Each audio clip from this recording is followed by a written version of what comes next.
je m'appelle Carmen, j'ai 8 ans, j'habite à Sadirac. J'aimerais savoir quand les oiseaux perdent leurs plumes et est-ce qu'elles repoussent.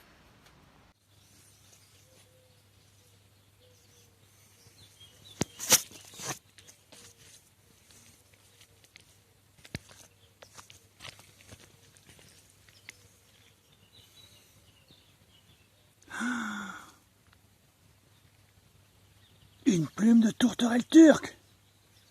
Les plumes ne servent pas qu'à voler, elles servent aussi à communiquer par leur couleur et à se protéger contre la pluie, contre le vent, etc.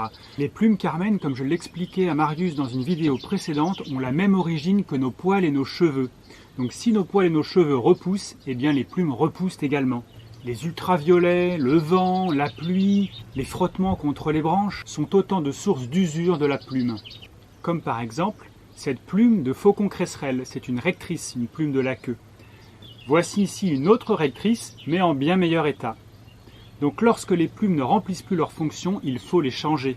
Ce phénomène s'appelle la mue. Mais les plumes ne doivent pas tomber à n'importe quel moment.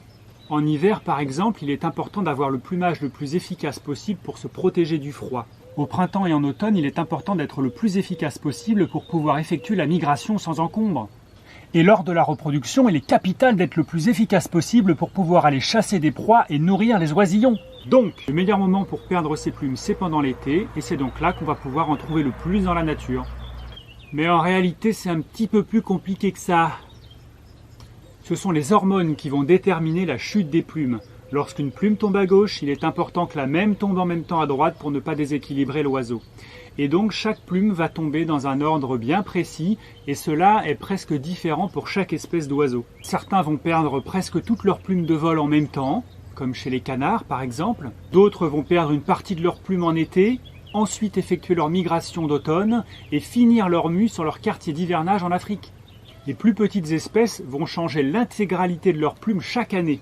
Mais pour les plus grosses espèces, il va y avoir une alternance d'une année sur l'autre et il va falloir attendre plusieurs années avant que l'oiseau ait renouvelé l'intégralité de son plumage. Enfin, on s'aperçoit que les oiseaux ont des plumages différents en fonction de leur âge et en fonction de la saison. Ce ne sont pas les plumes qui changent de couleur, mais ce sont bien les plumes qui sont changées avec le temps.